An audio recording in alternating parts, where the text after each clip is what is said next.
Assalamualaikum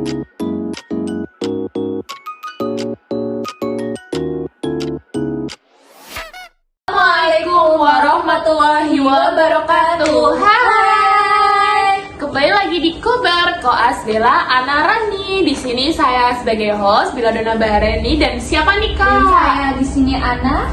Nah di sini kita mau bahas apa sih Kak? Kita hari Apa sih Kak bronkopneumonia itu?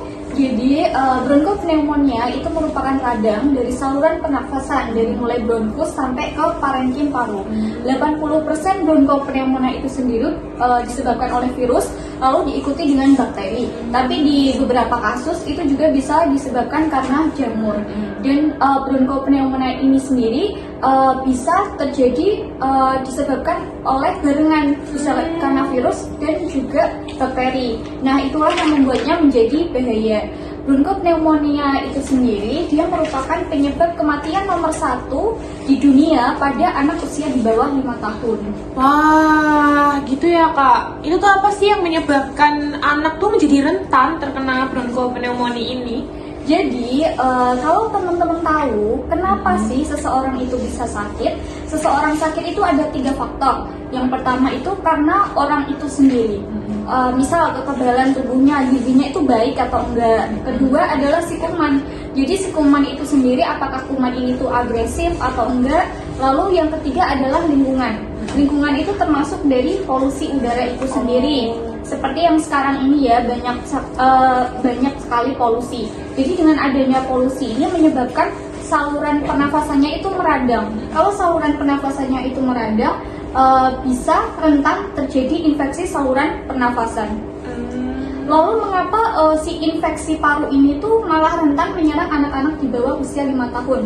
Jadi kalau kita lihat saluran pernafasan atau leher pada anak-anak dibandingkan dengan orang dewasa itu sangat beda. Ada anak-anak itu lehernya lebih pendek, lalu kemampuan untuk mengeluarkan dahaknya itu susah. Jadi kalau anak kecil banyak dahak, pilihannya cuma 2. Jadi dia ditelan atau enggak dimuntahin. Jadi itu yang membuat anak itu lebih rentan terkena infeksi paru dibandingkan orang yang lebih besar. Oh, jadi gitu Kak.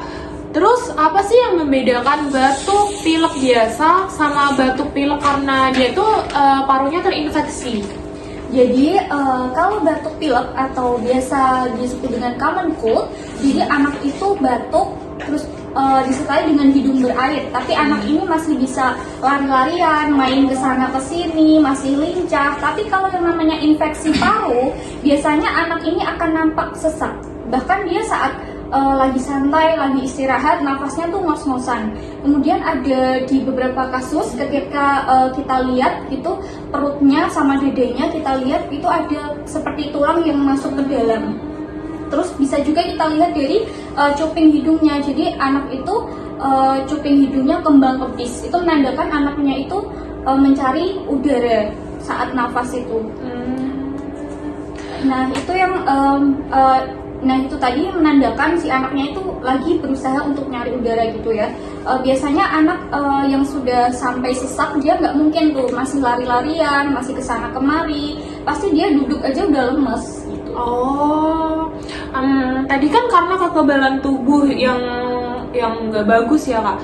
Jadi ada nggak sih tips untuk menguatkan kekebalan tubuh bagi anak supaya mengurangi resiko terjadinya infeksi paru?